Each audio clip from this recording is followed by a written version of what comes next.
When I was looking for my late wife's necklace, the only thing I had left of her, my daughter coldly announced, "The necklace has been sold. I needed the money for a vacation." Shocked by her betrayal, I called the pawn shop to get it back. They said, "Sir, you won't believe what we found when we opened the locket on the pendant." This secret revealed the truth about my family. Before we continue, please subscribe to the channel and write in the comments what time it is where you are now. I stood in my bedroom staring at the empty velvet box, my hands trembling against the open drawer. The box sat there like an accusation, its cream satin interior holding nothing but the ghost of what should have been there, Eleanor's necklace, the gold chain with the heart locket she'd worn every single day for 40 years. Gone. Downstairs, Jennifer's voice cut through the morning air, sharp commands about breakfast. Michael's laughter boomed from the living room, some sports announcer yelling underneath. Amber's phone conversation drifted up the stairs, complaints about being stuck here, about Phoenix being boring, about wanting to get back to California already. Today was Eleanor's birthday, 3 years since she'd passed, and I'd planned to spend the morning alone with that necklace, the only piece of her I had left that still felt warm somehow. Instead, I faced this hollow box and the chaos of my family, treating my home like their personal hotel. I pulled the drawer out completely, dumping socks onto the bed. Nothing. Got on my knees, checked under the dresser. Dust and an old receipt. My chest tightened. I moved to the closet, patting down coat pockets, checking shoe boxes on the shelf. My breathing came faster. The bathroom next. I yanked open the medicine cabinet, pulled out the drawers beneath the sink. Q-tips scattered across the tile floor. Where was it? Where was it? I checked impossible places. The nightstand drawer I'd already searched twice. Behind the headboard. Under the mattress. My hands shook harder now, that steady tremor of panic I hadn't felt since the hospital, since those last hours with Eleanor, when nothing I did could stop what was coming. 42 years of marriage, and that necklace was all I'd kept. Her clothes donated, her books given to the library, her garden tools rusting in the shed because I couldn't bear to use them. But the necklace, I kept that in its box, safe, untouched, except on days like today when I needed to remember her face. I walked downstairs, each step deliberate. In the living room, Michael sprawled across my couch, feet up on the armrest, bag of chips balanced on his chest. He didn't look up. I stepped over Amber's shopping bags clustered near the stairs, navigated around the coffee table she'd shoved out of place. Jennifer stood at the kitchen counter, phone in one hand, knife in the other, chopping vegetables with aggressive precision. Thunk! Thunk! Thunk! "Jennifer," I said. "Have you seen—" "I'm busy, Dad." She didn't look up. "It's important. Eleanor's necklace is—" "Check your room. You probably forgot where you put it." The knife kept hitting the cutting board. Thunk. Thunk. "I did check my room," I said, working to keep my voice level. "I've checked everywhere. The necklace is gone." She sighed, that particular exhale she'd perfected over the past 2 years since they'd moved in. The one that said I was an inconvenience. A burden she'd graciously agreed to shoulder. "No one wants your old stuff, Dad. It was your mother's." My throat felt tight. "The only thing I kept." "Then you should have been more careful with it." I stood there watching her chop celery into violent little pieces, and something in my chest went cold. Not hot anger, cold, like the temperature dropping before a storm. "Jennifer, please!" I made myself say it quietly. "I need to know what happened to it." She finally stopped, set down the knife, turned to face me, and her eyes held no warmth at all. Hadn't in years, really, but I'd been fooling myself, hadn't I? Telling myself this was still my daughter, Eleanor's daughter, the girl who used to bring us dandelions from the yard. "Fine," she said. "I sold it. Dessert something pawn shop, over on Thomas Road." The words didn't make sense at first. Sold it. My daughter sold Eleanor's necklace. What? "We needed $800 for Hawaii. You said no when I asked, so I found another way." Her voice held no apology, no recognition that she'd done anything wrong. She picked up the knife again, resumed chopping. From the living room, Michael's voice drifted over, lazy and satisfied. "It was just sitting there, Wilbur. Eleanor's gone. Dead people don't need jewelry."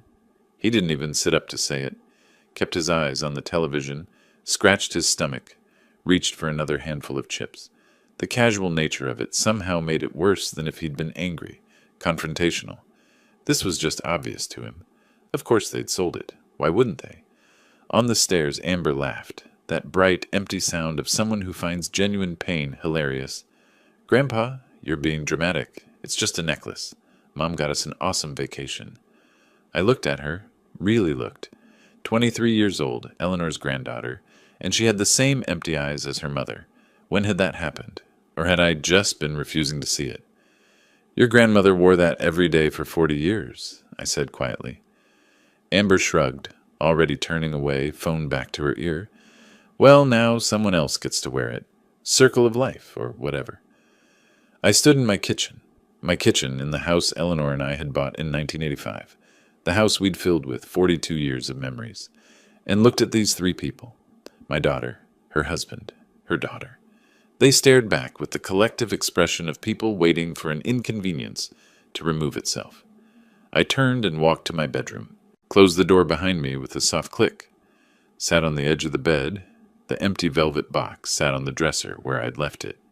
I picked it up, opened it, closed it, opened it again, closed it. The mechanical motion calmed something in me. Or maybe it wasn't calm. Maybe it was something else entirely.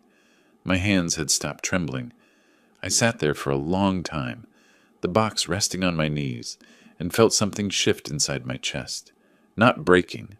I'd broken 3 years ago when Eleanor died. This was different. This was a settling, a hardening, a clarity I hadn't possessed an hour ago. They'd sold Eleanor's necklace for a vacation. Jennifer had gone into my bedroom, into my private drawer, taken the one thing I treasured, and exchanged it for spending money. And Michael and Amber saw nothing wrong with that. Nothing at all. I stood, placed the box carefully back on the dresser, and reached for my phone on the nightstand. My hands stayed steady as I opened the browser and typed, "Pawn Shops Phoenix." My finger hovered over the phone screen, scrolling through the list of pawn shops scattered across Phoenix. The empty velvet box sat beside me on the bed, a small square witness to what I was about to do. My hand didn't shake anymore. That surprised me more than anything else from this morning. I started calling. The first shop, Lucky Star Pawn, didn't have it. The woman who answered sounded bored. The second shop, Cash Express, put me on hold for 6 minutes before telling me no. The third had closed permanently. The fourth didn't answer. I sat on my bed for each call, describing the necklace the same way every time. Gold chain, heart locket. Inscription inside reads, "Forever, W&E. 14 karat. Bought yesterday, probably." Each time, I thanked them politely and moved to the next number.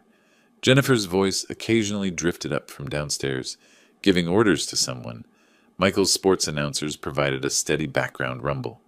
I ignored it all. The sixth call went differently. "Desert Gold Pawn, this is Harold. I'm looking for a gold necklace with a heart locket," I said. "It was sold to you yesterday." A pause. "Oh yes, I remember that piece. Beautiful craftsmanship. Are you the husband?" My chest tightened. "I am. My wife passed 3 years ago." "I'm very sorry." His voice held genuine sympathy. "Sir, there's something you should know about that locket." I straightened. "What do you mean?" When I was examining it, the locket opened. There was a small note inside. The room tilted slightly. "A note? I didn't know it opened." I removed it carefully, didn't want to damage it. Has numbers written on it. Bank something.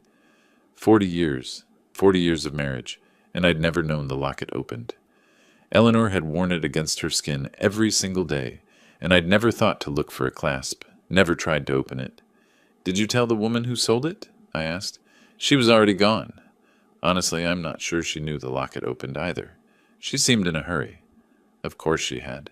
Jennifer racing to convert my wife's jewelry into vacation money. She probably hadn't even looked at it closely, just saw gold and dollar signs. "I need to buy it back," I said. "How much?" I gave her $800. Fair value is closer to $1,200. It's 14 karat gold, and the craftsmanship is exceptional. "I'll pay the $1,200. Can I get it today?" "Come by any time before 6. I'll hold it for you. And sir," he paused, "I won't resell this to anyone else. It's yours." I thanked him, got the address, and sat for a moment looking at the phone in my hand. Eleanor had hidden something in that locket. A note with bank information. What else hadn't she told me? I stood, pocketed my wallet and keys, and walked downstairs. The family didn't look up as I passed through the living room. Michael's feet still claimed the couch, Amber hunched over her phone on the love seat, Jennifer somewhere in the back of the house. I walked out the front door into the November sunshine. The drive to Midtown took 30 minutes. I programmed the address into my phone's GPS and followed the calm voice through familiar streets, turned strange by purpose. Strip malls and auto shops and the occasional palm tree, Phoenix spreading out flat and beige in every direction. Desert gold. Pawn occupied a corner storefront between a nail salon and a tax preparation office. Bars on the windows, but clean bars. A neat sign. I parked in front and sat for a moment, hands on the steering wheel, preparing myself. Inside, the shop smelled like old leather and metal polish. Glass cases lined the walls, filled with jewelry and watches and cameras. A small man in his 50s stood behind the counter, gray hair neatly trimmed, reading glasses perched on his nose. "Mr. Davis?" he asked. "That's me?" "Harold Chen." He extended his hand and I shook it. "Let me get your necklace." He disappeared into a back room and returned carrying a small bundle wrapped in soft cloth. He unfolded it carefully on the counter, and there it was. Eleanor's necklace, the gold catching the fluorescent light, looking exactly as I remembered it, looking against her collarbone every morning for 4 decades. "The young woman who sold it," Harold said quietly. "Early 40s, seemed in a hurry. Didn't want to negotiate. I gave her 800 because that's fair for the weight, but I knew immediately it was worth more." He paused. "She your daughter?" I didn't answer that, just pulled out my wallet and counted out $1,200 bills. Harold had already prepared the paperwork. He pushed a small envelope across the counter. "The note," he said. "I put it in here for safekeeping." "Thank you," I managed. "Take care of it this time," he said gently. I drove 3 blocks before I had to pull over. My hands were shaking again, emotion flooding back now that the task was complete and I was alone. I parked in a shopping center lot, truck facing the afternoon sun streaming through the windshield. The necklace felt heavier than I remembered. I held it up to the light, turning it slowly, looking for the clasp Harold had mentioned. There, so tiny I'd never noticed it before, a small indentation on the side of the heart. I pressed it with my thumbnail. The locket sprang open. Inside, rolled impossibly tight, a piece of paper no bigger than my pinky nail.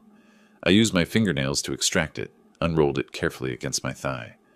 Eleanor's handwriting, microscopic, but unmistakable. Bank of Arizona, box number 4782.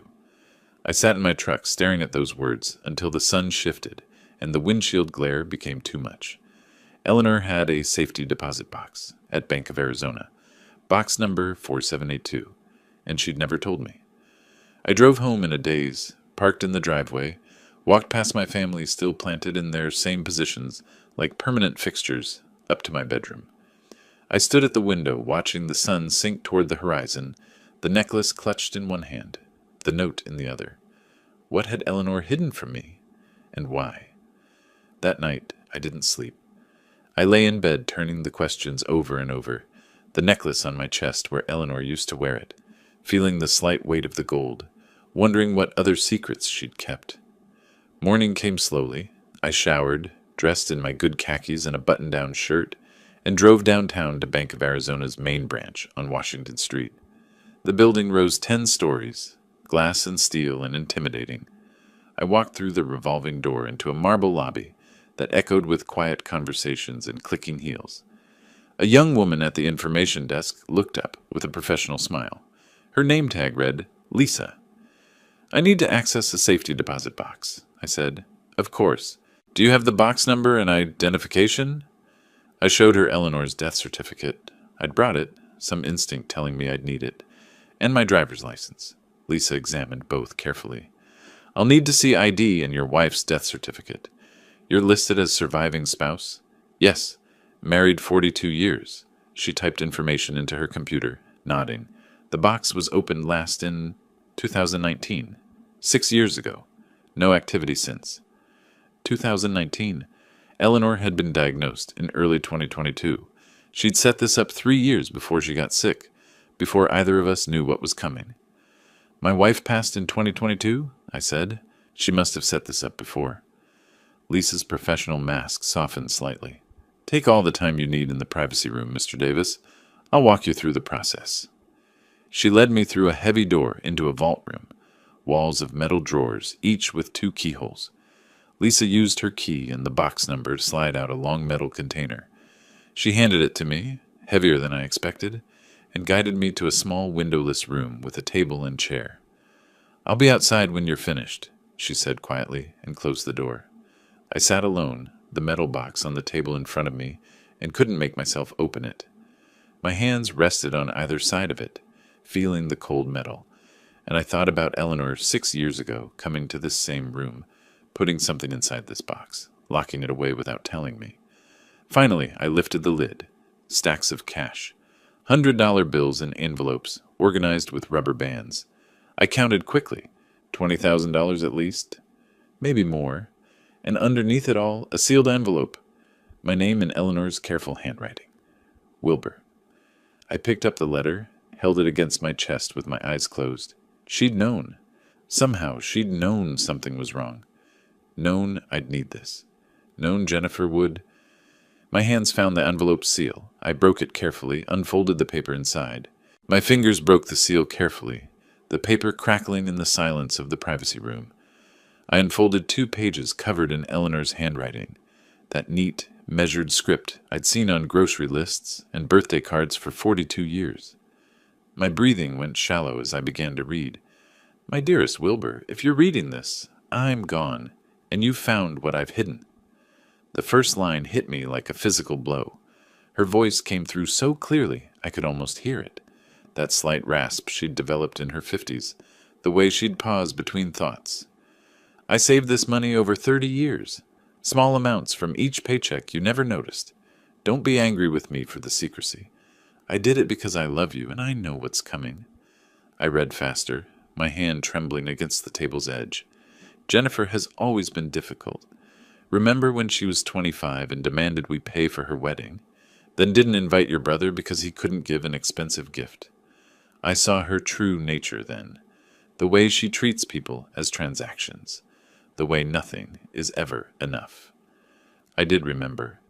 Eleanor had been upset for weeks, but I'd dismissed it as normal wedding stress, mother-daughter tension. I'd made excuses for Jennifer. After I'm gone, she'll see you as nothing more than a resource to drain. Michael will encourage it. He's always been a user. You know that, even if you won't say it. And Amber learns from her parents? I'm sorry to write these things, but you need to hear them. My jaw clenched. Eleanor had tried to warn me subtly over the years. Little comments I'd brushed aside as over-criticism, as a mother being too hard on her daughter. But she'd seen clearly what I'd refused to acknowledge.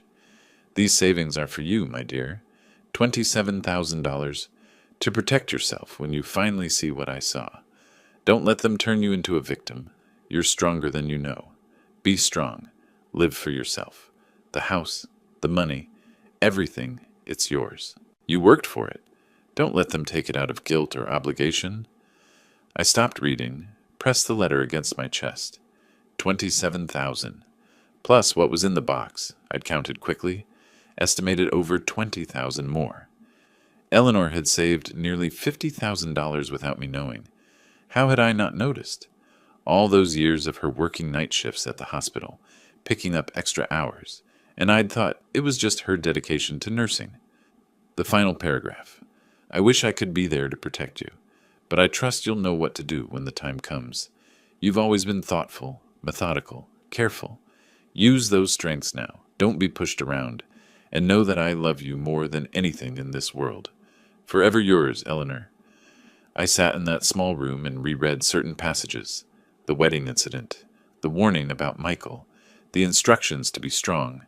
Every word felt like validation I hadn't known I desperately needed. Eleanor had seen everything, understood everything, and she'd prepared for this moment.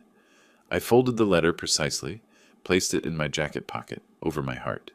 The cash stayed in the box, too much to carry safely, and I wasn't sure yet what I'd do with it.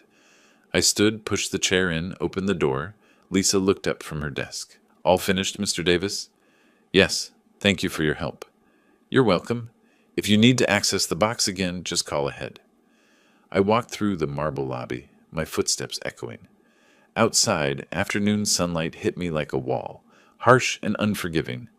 I sat in my truck for 10 minutes, staring through the windshield at the parking garage's concrete wall opposite me, not really seeing it. Eleanor always having my back, even now, even from beyond. I touched the necklace under my shirt, felt the warm metal against my skin. The drive home happened on autopilot. Traffic lights, turn signals, merging lanes. At a red light on Central Avenue, I pressed my palm against the letter in my pocket. A horn blared behind me. The light had turned green. I drove forward, my mind processing everything I'd read.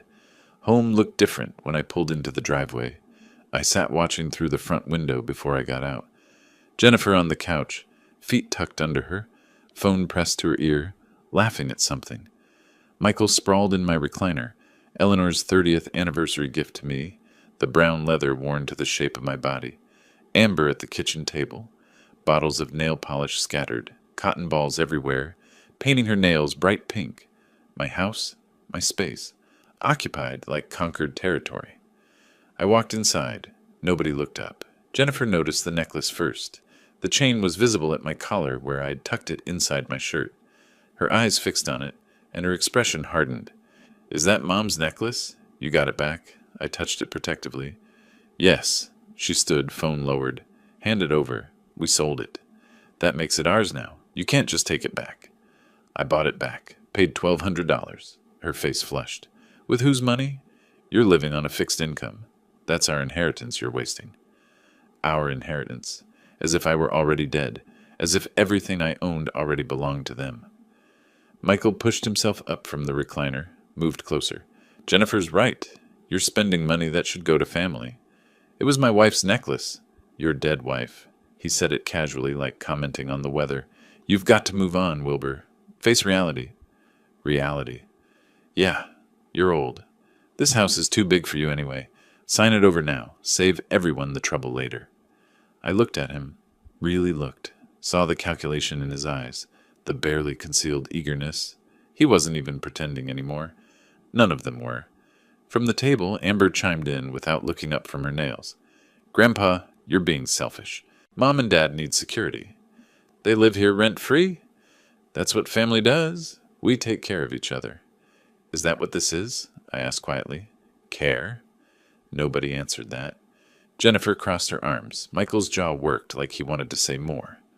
Amber blew on her wet nails. I walked to my bedroom and closed the door. The soft click of the latch felt final somehow. I sat on the bed, took out Eleanor's letter, unfolded it, reread the final paragraph. Be strong. Live for yourself. I placed the letter carefully in my nightstand drawer. From my desk, I retrieved a yellow legal pad and pen. Sat down at the desk Eleanor had bought at an estate sale years ago, the surface scarred and solid. At the top of the first page, I wrote, March 17th, actions taken. Below it, I began a list. The first item, 1. Document everything. I woke before dawn on March 18th, the legal pad on my nightstand filled with notes from the previous night. I'd spent hours after the confrontation thinking, planning, writing, my engineering training coming back, identify the problem, gather data, develop solutions, execute systematically. I dressed quietly in the dark. The house lay silent around me, my family still sleeping off their late night of television and complaining. I moved through the hallway like a ghost, each footstep deliberate and soft. In the living room, I photographed Michael's belongings spread everywhere. Work boots by the door. He didn't work. Jacket thrown over the couch arm. Remote controls. Chip bags. Beer cans on the side table. My coffee table shoved 3 feet from where it should be to accommodate his sprawl. The bathroom next. Amber's makeup covered every inch of counter space. Foundation bottles, lipsticks, palettes of eyeshadow, brushes standing in cups. I photographed it all. The guest room Eleanor had used for her crafts now served as Jennifer's closet. I opened the door, saw racks of clothes, shoes lined against the wall. Photographed that too. In the kitchen, I opened the refrigerator, every item purchased by me. I pulled the receipt from my wallet, $243 from 3 days ago. photographed the food, then the receipt beside it. The electric bill sat on the counter. $287, my name at the top, never reimbursed. I photographed that as well. Back in my bedroom by 6:30, I transferred the photos to my laptop, created folders, organized by date and category. This would be my evidence. Undeniable. Documented. Over the next 2 weeks, I became methodical about it. Went through my filing cabinet, pulled documents I'd kept organized for years. The house deed, purchased 1905, paid off 2018, my name alone. Property tax records, all current, all paid by me. Utility bills going back 3 years, everyone showing zero contribution from Jennifer's family. On March 25th, when everyone left for the day, Jennifer to her part-time job at the dental office, Michael supposedly job hunting, Amber meeting friends, I installed the camera.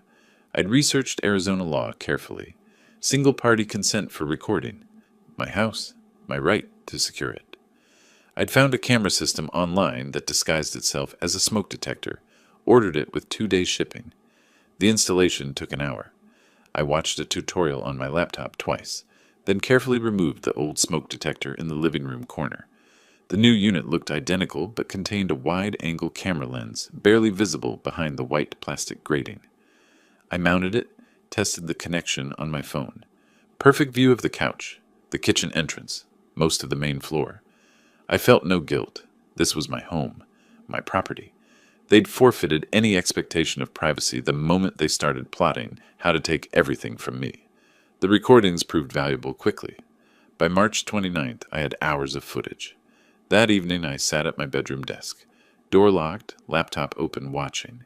Jennifer's voice came through clearly. I can't believe he spent $1,200 on that necklace.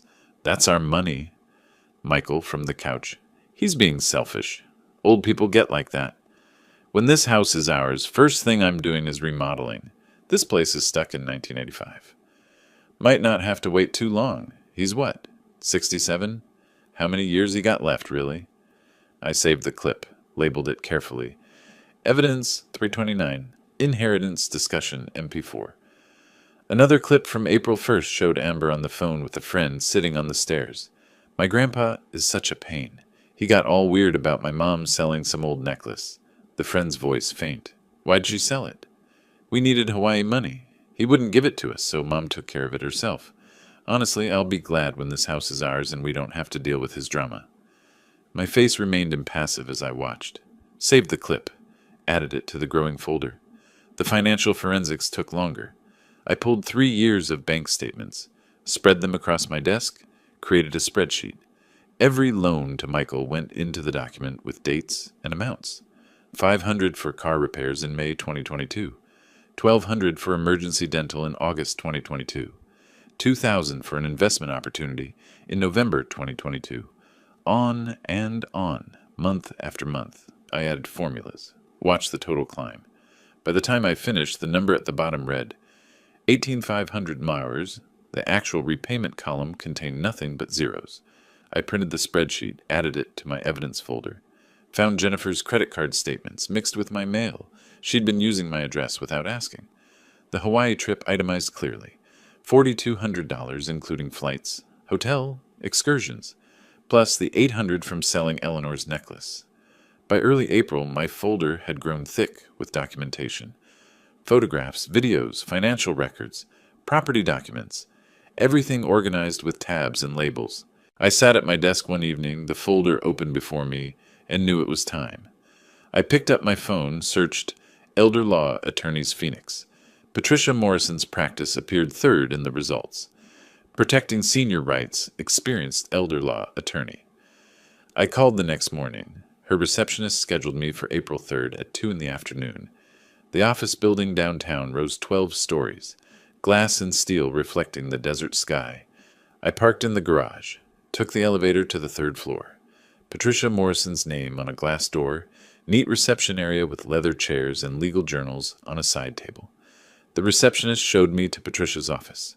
She stood to greet me, 50-ish gray-streaked dark hair pulled back, business suit, reading glasses on a chain around her neck. She shook my hand firmly, gestured to a chair across from her organized desk. Mr. Davis, tell me what's going on. I placed my evidence folder on her desk. My daughter and her family have been living in my house for 3 years. They don't pay rent or contribute anything to expenses. They've been exploiting me financially, and they're waiting for me to die so they can take everything. Patricia's expression didn't change. She opened the folder, began reviewing documents, made notes on her own legal pad, asked questions in a sharp, efficient manner. Do they pay anything toward household expenses? No? Have you asked them to leave? Not formally. Good. We'll do this properly. She continued through the folder, watching video clips on my laptop, examining the spreadsheet, reading the property documents. 20 minutes of silence except for her occasional questions. Finally, she looked up. Mr. Davis, this documentation is excellent. Very thorough. How long has your daughter's family lived there? 3 years since my wife passed. And they've never paid rent, utilities, or contributed to household expenses? Not a dollar. Jennifer says family doesn't charge family. Patricia nodded, writing. Did you invite them to live there permanently, or was it supposed to be temporary? Temporary. Just until they found a place. That was 3 years ago. She set down her pen, folded her hands. Under Arizona law, they're tenants at will. You can establish rental terms at any time. What if they refuse to pay? Then we have grounds for eviction. But we do this by the book. Everything documented, everything legal. How long does eviction take? If they contest it, maybe 3 months. But with your evidence of their behavior, the financial exploitation documented this thoroughly. I don't think it'll take that long. Most people leave when they realize you're serious. I touched the necklace under my shirt. Eleanor's presence still guiding me, still protecting. My retainer is $3,000, Patricia said. That covers initial filings, drafting the rental agreement, and the first phase of eviction proceedings if needed. That's fine. She studied me for a moment. You're certain you want to do this? They're your family. My wife warned me this would happen. I should have listened sooner. Patricia pulled a retainer agreement from her drawer, placed it in front of me with a pen. Then let's get to work. I signed with a steady hand, my signature firm across the bottom line, slid the document back across her desk. She took it, placed it in a folder, her movements precise and professional. I'll have the rental agreement drafted by next week. We'll serve it formally and see how they respond. I stood, shook her hand again. Thank you. Don't thank me yet. This is just beginning. I walked out of her office into the hallway. The door closed behind me with a soft click that felt like something ending and something else beginning. The war had officially started. A week after signing Patricia's retainer, I sat at my bedroom desk reviewing the rental agreement she'd emailed. 3 pages, professionally formatted, dense with legal language. I read every clause twice, then a third time. Rent, $1,500 monthly, payable by the 1st of each month. Payment of 50% of utility costs. Respectful behavior toward the property owner and peaceful enjoyment of the premises. 30-day notice period if tenant fails to comply with stated terms. The market rate for comparable space in Phoenix ran around $2,200. Patricia had explained the strategy. Make the terms reasonable so no judge could call them punitive. This wasn't about gouging Jennifer. This was about establishing my rights as property owner and their status as tenants. I touched the necklace under my shirt. Eleanor would approve of this methodical approach. I clicked reply, typed, "This is perfect. Let's proceed." Hit send without hesitation. Patricia arranged for official service. On April 10th at 2 in the afternoon, a woman arrived at my door carrying a leather portfolio. Professional attire, all business. Deborah Klein, notary public. Jennifer appeared behind me. "Who's this?" I stepped aside, let Deborah enter. She moved to the dining table, opened her portfolio, removed the rental agreement and her notary seal. Jennifer hovered, suspicion radiating from her. "Ms. Thompson, I'm here to serve you with a rental agreement for this property." Deborah's voice carried formal weight. "Please read it and sign acknowledging receipt." Jennifer snatched the document. Her eyes moved rapidly across the first page. Her expression darkened with each line. $1,500 a month? Utilities? This is insane. "The document outlines terms of continued residency," Deborah said calmly. "You're not required to agree, only to acknowledge you've received it." "I'm not signing anything." Deborah made a notation on her form. "Noted. Service is complete regardless. You have 30 days to respond." Jennifer whirled on me. What is this? Some kind of joke? It's a rental agreement, legally required. We're your family. This house belongs to us. This house belongs to me. The deed is in my name. You are tenants. Tenants? Tenants? How dare you? Michael emerged from the living room, took the agreement from Jennifer's shaking hands, read it quickly, his face reddening. You're not thinking clearly, Wilbur. Maybe you need a doctor to evaluate your mental state. My mental state is fine. We'll see what a judge says. Competency hearing. We'll get guardianship. You're welcome to try. He stepped closer, using his height advantage. You have no idea what you're starting, old man. Deborah gathered her materials efficiently, clearly accustomed to hostile situations. She left without ceremony. The door closed behind her with a definitive click. The terms are reasonable, I said into the silence. Below market rate for rent in this neighborhood. We're not paying you rent, Jennifer's voice cracked. Then you need to leave. Michael's jaw worked. We're not going anywhere. You have 30 days. After that, the decision won't be yours anymore. I walked to my bedroom, closed the door, sat on the bed for a moment, breathing steadily. Through the walls, Jennifer's voice rose in fury. Michael's deeper rumble responded. Amber's higher pitch joined the chorus. I had other moves to make. The bank downtown took 30 minutes to reach. I parked in their garage, took the elevator up, asked for a manager. Marcus, early 30s, professional demeanor, led me to his office. How can I help you today, Mr. Davis? I slid Jennifer's old signature card across his desk. I need her removed from all access to my accounts. Marcus typed on his computer, frowned. She hasn't accessed the account recently, but there was an attempt last week, April 3rd. We denied it because she didn't have proper ID, but she claimed to be acting on your behalf. My jaw tightened.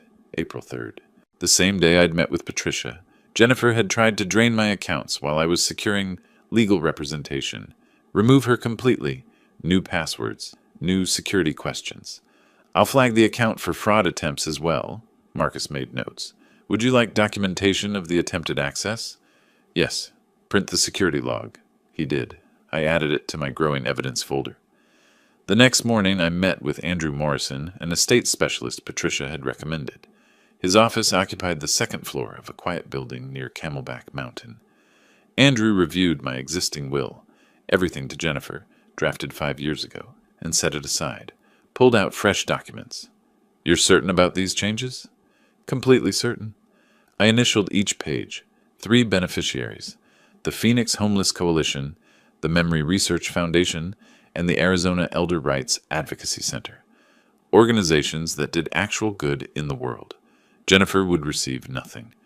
Andrew witnessed my signature, applied his notary seal, sealed the document in an envelope, handed me a copy. Effective immediately, Mr. Davis. Thank you. Back home, I avoided the living room where my family congregated, heard Jennifer on the phone. I know, Mom's lawyer might help. I didn't know Eleanor's family attorney, but I doubted he'd take Jennifer's side once he understood the situation. The next few days, I documented everything. Michael accidentally blocking me in hallways. Jennifer going through my mail. I found several pieces opened and refolded, hidden in the kitchen drawer under dish towels, including Patricia's letter with detailed legal strategy. Federal crime, mail tampering. I photographed the violated envelopes, the hiding place, everything. April 14th, evening. I tried leaving my bedroom for dinner. Michael leaned against the wall directly outside my door. Excuse me. He didn't move. We need to talk about this rental nonsense. Move, please. He shifted slightly. Not enough. What if I don't? I'll call the police. He laughed. For what? I'm standing in a hallway. He eventually moved, but the message was clear. The hallway camera captured everything. His deliberate positioning, his refusal to move, his threatening posture. That same night, he escalated further. I was making tea in the kitchen when he entered, getting too close, invading my space. When I tried to step around him, he shoved me. Not hard enough to knock me down, but enough to make me stumble against the counter. Careful, old man. Accidents happen at your age. The rear camera captured it perfectly. His hand making contact, my body shifting from the force, his satisfied smirk. I didn't respond. Took my tea to my bedroom, locked the door. At my desk, I compiled everything methodically. Video of Michael blocking my door. Video of the push, clear assault, photos of intercepted mail, bank notifications about Jennifer's access attempt. I created a folder, emergency eviction evidence, with organized subfolders. Wrote an email to Patricia detailing each violation. Attached the complete folder. Her response came within minutes. Call me immediately. This changes everything. I called. She answered on the first ring. Wilbur, the push is assault. The mail tampering is federal. The bank fraud attempt is elder exploitation. What does this mean? It means we're not waiting 30 days. I'm filing for emergency eviction based on domestic violence and financial abuse. How fast? Court hearing within 2 weeks. Bring all your evidence. They're going to regret escalating this. April 15th. Another notification from my bank appeared in my inbox. Jennifer had made a second attempt to access my account, this time claiming I'd granted her power of attorney. The bank denied it, flagged it as potential elder fraud. I forwarded the email to Patricia. Subject line, escalation. Message body, one word, more ammunition. I clicked send, watched the confirmation appear, closed the laptop slowly. Through my bedroom door, Jennifer and Michael's voices rose in argument, planning their next move, no doubt, still believing they held some cards. They had no idea what was coming. The next morning, I walked into my kitchen to find Jennifer sitting at the table with a stranger, a man in a cheap suit, briefcase open, papers spread before him. Jennifer's eyes were red-rimmed, tissues crumpled in her fist. She looked up. Dad, this is my attorney, Mr. Carlson. We need to talk. Robert Carlson stood, extended his hand. I shook it, but remained standing. Mr. Davis, I've reviewed the rental agreement you served on my client. He gestured to a chair. I didn't sit. I believe there's room for negotiation. The terms stand. Jennifer made pleading gestures from her seat. Carlson glanced at her, then back to me. Sir, may I speak frankly? He didn't wait for permission. You're well within your rights. The house is titled in your name alone. The rental terms are reasonable, actually below market rate. My legal advice to my client is to comply with the agreement or relocate. Jennifer's face crumbled. That can't be right. Tell him he's wrong, Dad. He's not wrong. Carlson closed his briefcase with a decisive snap. Ms. Thompson, your father owns this property outright. You're not on the deed, not on the mortgage history. There's no adverse possession claim after only 3 years. Familial relationship doesn't create property rights. Legally, you're a tenant at will, and he's establishing formal terms. But I'm his daughter. I have rights. Not to his property. I'm sorry. Carlson stood. Mr. Davis, if you'll excuse me. He left quickly, clearly wanting distance from Jennifer's mounting hysteria. The moment the door closed, Jennifer turned on me. I can't believe you're doing this. Mom would be devastated. Your mother left me a letter. She warned me about you. Jennifer froze. What letter? You're lying. She knew exactly who you were. She was right about everything. Her tears stopped as if a switch had flipped. Her voice hardened. You're going to regret this. She stormed to the guest room, slammed the door. I heard her on the phone immediately, voice rising and falling in complaint. Over the next days, she launched a systematic campaign. Knocked on my bedroom door midday, transformed into vulnerability. Clutched tissues, eyes swimming with manufactured tears.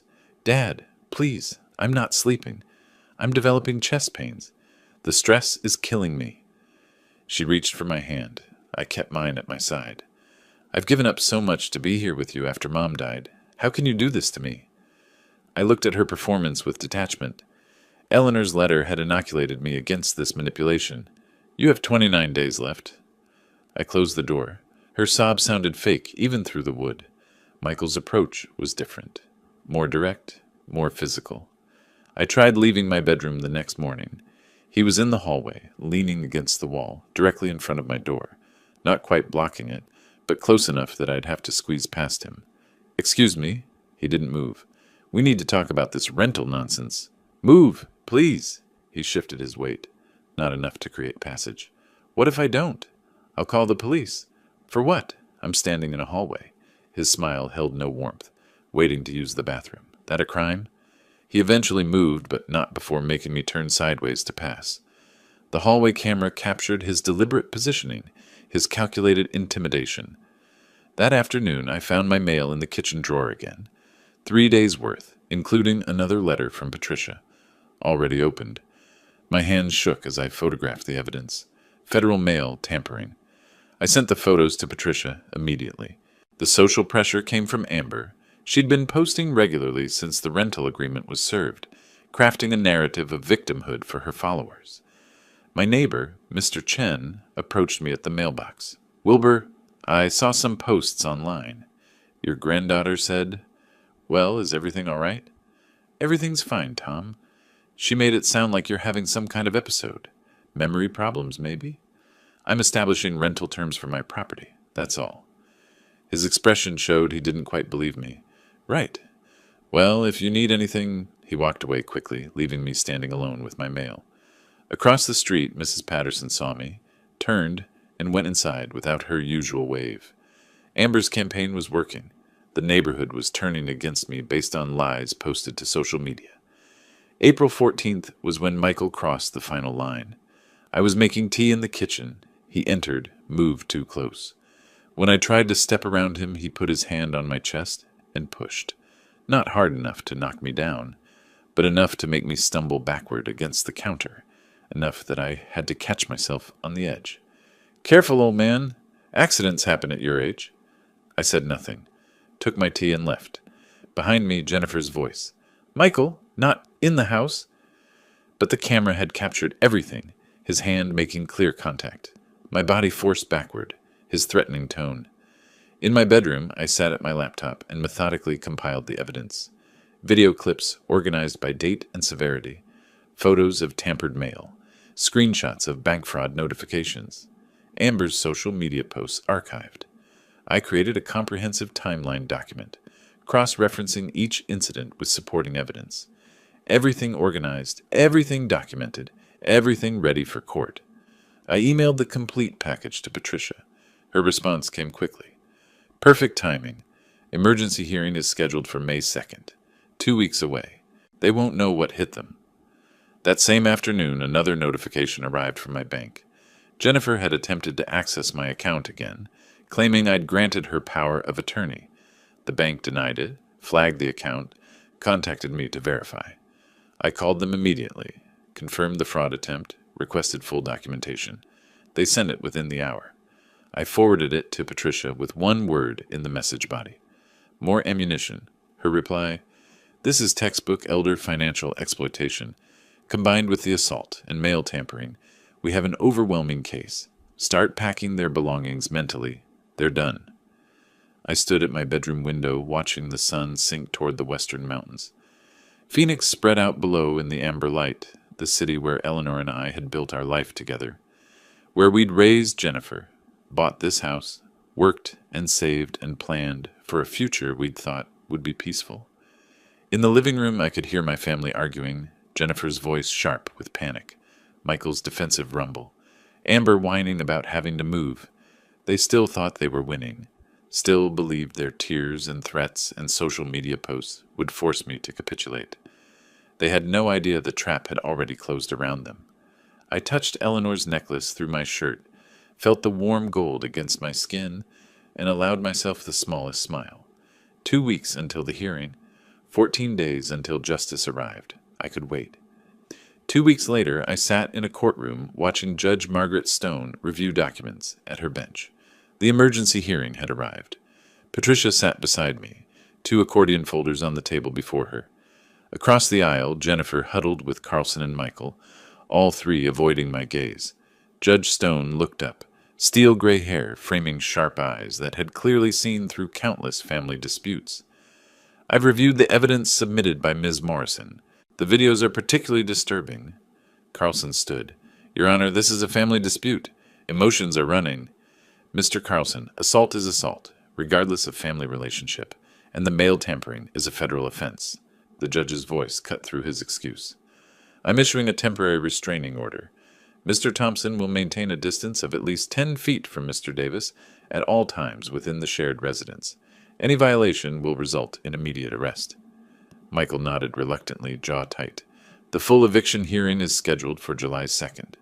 Mr. Davis is within his rights to establish rental terms or request vacation of his property." Patricia leaned close as we stood. 2 months, but we're winning. The family returned home that afternoon. The restraining order changed nothing fundamental. Michael kept his distance physically, but the hostility remained thick as smoke. They refused to pay the $1,500, ignored every communication from Patricia. They were squatting in my house, betting I'd give up.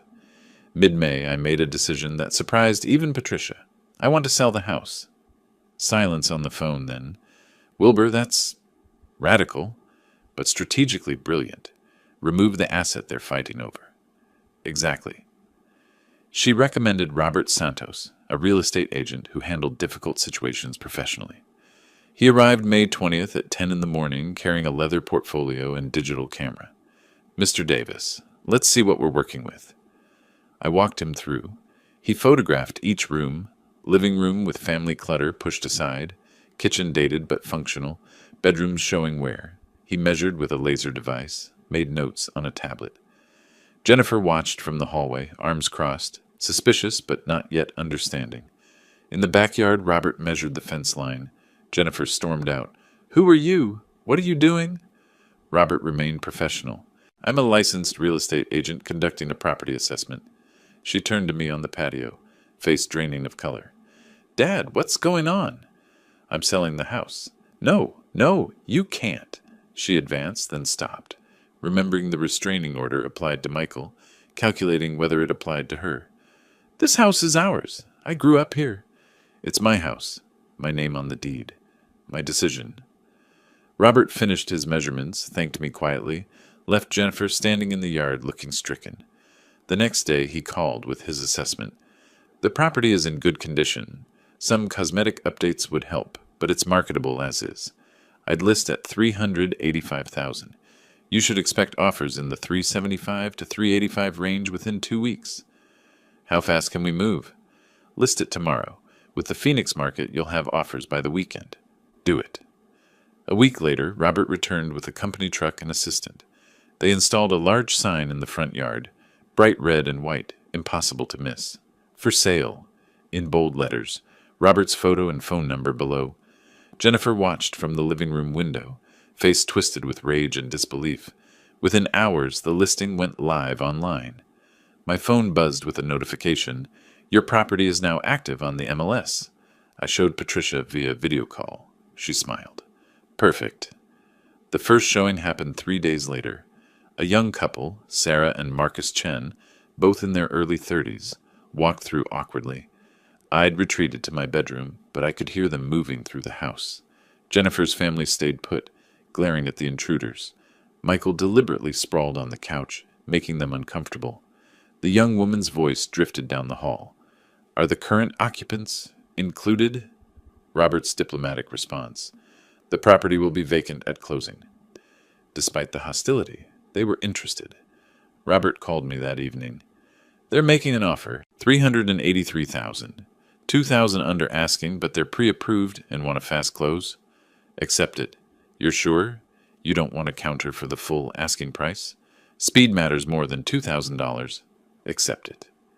Meanwhile, Jennifer made desperate attempts to build a defense. I watched from my window as she approached Mrs. Patterson on the sidewalk. Their voices carried across the yard. "Mrs. Patterson, I need your help. My father is trying to evict us." "Can you testify that I've been caring for him?" Mrs. Patterson's discomfort was visible, even from a distance. "Oh dear, I'm not sure I can do that. You've seen me here. You know I take care of him." "Jennifer, honey, I've seen you and your family living in his house. I haven't seen much. Caring, if I'm honest. You don't understand the situation." "I think I understand it just fine." Mrs. Patterson walked away quickly. Jennifer tried 2 more neighbors with similar results. Nobody would testify to something they hadn't witnessed. Late May, I met Robert at a coffee shop to finalize the acceptance. He spread the purchase offer across the small table, multiple pages of legal documents, pointed to signature lines highlighted in yellow. "Initial here, here, and here. Sign at the bottom." I picked up his pen, a heavy silver instrument, initialed 3 pages carefully, signed my full name on the acceptance page. Wilbur Davis. My signature was firm, unhesitating. Robert countersigned as agent, slid the documents into his portfolio. "I'll submit this to their agent today. Closing is scheduled for August 15th. We shook hands. As I walked out into the bright June sun, my phone buzzed. A text from Patricia. July the 2nd is 3 weeks away. Are you ready? I typed back one word. Yes. I woke before dawn on July 2nd, dressed in the dark suit I'd worn to Eleanor's funeral 3 years earlier. Straightened my tie in the mirror, seeing my own face older now, harder somehow. I touched the necklace under my shirt, felt the warm gold through the fabric. Today was the day. Patricia met me in the courthouse hallway at 9. She wore a sharp business suit, carried those same accordion folders, now even thicker with evidence. We have everything we need, she said. Video evidence, financial records, medical documentation, witness statements from neighbors. Jennifer arrived moments later with Carlson, Michael, and Amber. We sat on opposite sides of the hallway, not speaking. The silence felt appropriate. At 10, we filed into the courtroom. Judge Stone took her bench, reviewed papers briefly, looked up. Ms. Morrison, you may proceed. Patricia stood at the podium. A screen had been set up for video presentation. She played the clip of Michael pushing me against the counter. The judge leaned forward, watching intently. This was recorded April 14th, the day before we filed for emergency relief. She switched to the financial spreadsheet. These are documented loans totaling $18,500 over 3 years, not $1 repaid. Next came my medical records. Blood pressure 152 over 95, documented stress-related symptoms. Physician notes indicate patient reports, hostile home environment. Each piece built an undeniable narrative. Carlson stood when Patricia finished, attempted to humanize Jennifer. Your Honor, my client has been living in her childhood home. There was an understanding, Judge Stone interrupted. Was there a written agreement establishing this understanding? No, but verbal agreements about property occupation need to be formalized. Mr. Davis attempted to do exactly that with the rental agreement. Your client refused. She gestured for him to sit. I've heard enough. The courtroom went still. I've reviewed all submitted evidence. The financial exploitation is clear and documented. The video evidence shows a pattern of intimidation and harassment. Judge Stone looked directly at Jennifer. Ms. Thompson, you were given reasonable rental terms. You refused. You were given multiple opportunities to vacate voluntarily. You refused. Jennifer's hands gripped the table edge. I'm granting the eviction. You have 30 days until August 1st. If you're not out by then, the sheriff will execute the order. Jennifer started crying. Michael stared straight ahead, stunned. Amber reached for her phone before the bailiff cleared his throat, meaningfully. Outside the courtroom, Jennifer approached me in the hallway. Her face was blotchy, mascara smeared. Dad, please don't do this. We'll change. We'll pay the rent.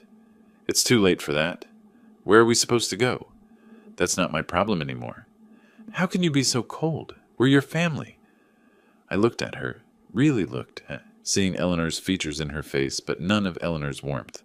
You had 3 years after your mother died to act like family. You chose to act like parasites instead. She recoiled as if I'd slapped her. Patricia touched my arm. Wilbur, we should go. The sale moved forward on its own timeline. Mid-July, a home inspector walked through with Sarah and Marcus Chen following. Jennifer's boxes were already stacked in corners, the reality of departure setting in. The inspector checked electrical panels, plumbing foundation. Water heater is older, roof has maybe 5 years left. Nothing major. Sarah asked me quietly, Have you lived here long? 40 years. Built most of the deck myself. Marcus smiled. It's a good house. Solid. It deserves a family that will appreciate it. Sarah understood what I wasn't saying. We'll take good care of it. That's all I ask. July 19th, one day before the deadline. A rental truck appeared in the driveway. I stayed in my bedroom, door closed, listening to the sounds of departure. Furniture scraping across floors, boxes thudding, Jennifer's voice giving sharp orders, Amber complaining about heavy lifting. Neighbors watched from their yards, witnessing the family's exit. A knock on my door. I opened it. Jennifer stood there, exhausted, defeated, covered in sweat and dust. Are you happy now? You got what you wanted. I didn't want this. You forced it. I'll never forgive you. I don't need your forgiveness. I have Eleanor's approval. That's enough. Her face hardened. I hope you're satisfied. I'm not satisfied, but I'm free. She turned away. Minutes later, the truck's engine roared to life. I watched from my window as it pulled out of the driveway, taking my daughter away perhaps for the last time. The house felt different immediately, lighter. The air moved more freely. I walked through the empty rooms as evening light slanted through windows. Every footstep echoed. In the living room, deep scratches scored the hardwood where the couch had been dragged. The master bedroom had a fist-sized hole in the wall, Michael's anger leaving its mark. The kitchen counter was stained. A cabinet door hung crooked. I photographed everything with my phone, narrating quietly. July 19th, 6 p.m., documenting condition after occupant's departure. I wasn't planning to pursue them for damages. I'd already won. But the documentation felt necessary. Final proof of who they really were. Standing in the center of the living room, I held my phone displaying the trail of destruction. Gouged walls, stained floors, broken fixtures. I didn't feel angry looking at these images. I felt validated. Eleanor had been right about everything. Her letter had prepared me for this moment, for these people wearing familiar faces but empty of love. Through the front window, the for sale sign stood in the yard with a red sold rider attached at the top. 4 weeks until closing. 4 weeks until I left this house forever. I touched the necklace one more time, then walked to my bedroom to begin my own packing. The quiet was extraordinary.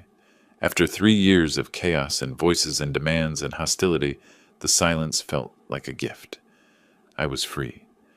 3 days after the family left, I sat at my laptop in the empty house, browsing real estate listings in Scottsdale. The silence echoed around me, footsteps, breathing, the click of keys, all amplified by absence. My packed boxes lined the walls, a lifetime compressed into cardboard. I'd set specific search parameters: 2-bedroom condo or apartment, safe neighborhood, under 200,000, starting over at 67, entirely on my terms. The first property I viewed felt wrong. Too modern, all glass and steel, no warmth. The second was ground floor, which made me uneasy after years of feeling vulnerable in my own home. Then the realtor showed me a second-floor apartment in a quiet Scottsdale complex. It's a 55-plus community, very quiet, very secure. I stepped onto the balcony. Mountain views, afternoon breeze, other residents my age walking dogs below. The complex had a security gate, cameras, a community room I'd probably never use. "Can we make an offer today?" She looked surprised. "Of course. What are you thinking?" "Full asking price, cash, no contingencies." By early August, the purchase was finalized.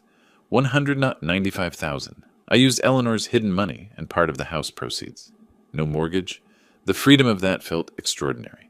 I spent a week transforming the second bedroom into a workshop. Unpacked power tools still wrapped in factory plastic. I'd sold my old equipment years ago when Jennifer's needs consumed my time and space. Now I set up a workbench, installed pegboard for tools, arranged storage bins methodically. The table saws whir when I tested it was deeply satisfying. Familiar. I selected oak from my first lumber purchase, began cutting pieces for a shadow box, for Eleanor's necklace. Sawdust filled the air. For the first time in years, I was creating something, rather than managing someone else's chaos. August 15th arrived, closing day. I met Sarah and Marcus Chen at the title company. Bland office, beige walls, stack of documents. We sat across from each other at the conference table. The title officer explained each document. I signed page after page, my signature automatic, from decades of engineering contracts. Sarah slid an envelope across the table. "We wrote you a letter. For later." I accepted it, tucked it in my jacket. Marcus handed over a check for the remaining proceeds. The title officer passed the house keys to the Chens. Sarah's eyes were bright. "Thank you for trusting us with your home." "Make it yours now. That's what it needs." I walked out carrying only a box of photos and Eleanor's necklace. Didn't look back. Drove directly to my new apartment, unpacked my minimal belongings. That evening I sat on my new couch in the quiet space that was entirely mine. Opened Sarah's envelope, read their letter. "We want you to know we understand the sacrifice you made. We'll fill it with love and laughter. You gave us more than a house. You gave us a future." I folded it carefully, placed it in my desk drawer beside Eleanor's letter. 2 messages of hope from 2 different sources. Meanwhile, I'd opened a new bank account at a different institution. Transferred approximately $210,000 after all purchases and expenses. Set up automatic payments for utilities, HOA fees. Everything organized with the precision I'd once applied to engineering projects. For the first time in years, I reviewed my accounts without anxiety, without wondering what Jennifer had taken or Michael had borrowed. She tried calling me. I watched her name appear on my screen, let it go to voicemail, didn't listen. Another call. Another. I opened my settings, scrolled to block contact. Confirmed. A text from a different number. Michael's. You owe us. We're family. Block. Another from Amber's number. Grandpa, please answer. Block. I changed my number the next day. Gave it only to Patricia, my doctor, and the complex security office. Late August, a knock on my apartment door. I looked through the peephole. Jennifer stood there looking exhausted, desperate. Dad, I know you're in there. Please, we need to talk. We made mistakes, but we're family. I backed away silently, sat in my armchair. Her voice continued, muffled through the door. We're struggling. We can't afford... Please, Dad. More knocking. A door opened down the hall. A male voice. Ma'am, if you don't leave, I'm calling security. Jennifer. This is my father. He's not answering. You need to go. Footsteps retreating. Finally silence. I felt no guilt. I felt free. That evening I stood in my workshop working on the shadow box. Oak with dovetail joints, requiring precision and patience. I applied wood glue carefully, fit the pieces together, clamped them to dry. When it was finished, I mounted Eleanor's necklace inside, hung it on my living room wall in a place of honor. The gold caught the lamplight, glowing softly. I walked to my window, looked out at the Scottsdale Mountains, darkening against the orange sky. Tomorrow was August 28th, 3 years since Eleanor passed. I had plans for that anniversary. Good plans, peaceful plans. 2 days before Eleanor's anniversary, I sat in Patricia Morrison's office one last time. She slid a document across her desk, my newly finalized will. It's official. Everything goes to the 3 charities, as you specified. Your daughter is explicitly excluded with an explanation that she's already received what you consider her fair share during your lifetime.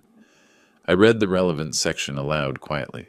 To my daughter, Jennifer Davis Thompson, I leave nothing, as she has already received substantial financial support during my lifetime and has demonstrated through her actions that she values my assets more than our relationship. I initialed each page, signed all 3 copies. Patricia and her paralegal witnessed. The notary seal was applied. You're protected, Patricia said. She showed me another document, a medical report from Dr. Sarah Patel, geriatric specialist. Jennifer tried to file for guardianship, claimed you were mentally incompetent to manage your affairs. I wasn't surprised. I arranged for a comprehensive evaluation. The results: cognitively sharp, physically healthy, fully competent. Her petition was dismissed immediately. I felt vindicated but not shocked. I'd always known I was fine. Jennifer was the one who was broken. Patricia handed me another letter. This came from Carlson yesterday, requesting family mediation to repair relationships. I read it once. The desperation was transparent. Jennifer needed money, hoped reconciliation might lead to some inheritance. No, I said simply. I'll draft a response declining. The matter is closed. Thank you, Patricia. For everything, she smiled. It was my pleasure, Wilbur. You deserve justice. August 28th arrived. 3 years exactly since Eleanor's death. I woke before dawn in my new apartment, made coffee in my small kitchen. The familiar ritual felt right. I carefully removed Eleanor's necklace from the shadow box, held it in my palm. The metal was cool, the heart-shaped locket perfect. I opened it. The tiny space where her note had been hidden was empty now, but I remembered every word. I sat in my armchair, necklace in one hand, her letter from my desk drawer in the other. Read it again. Be strong.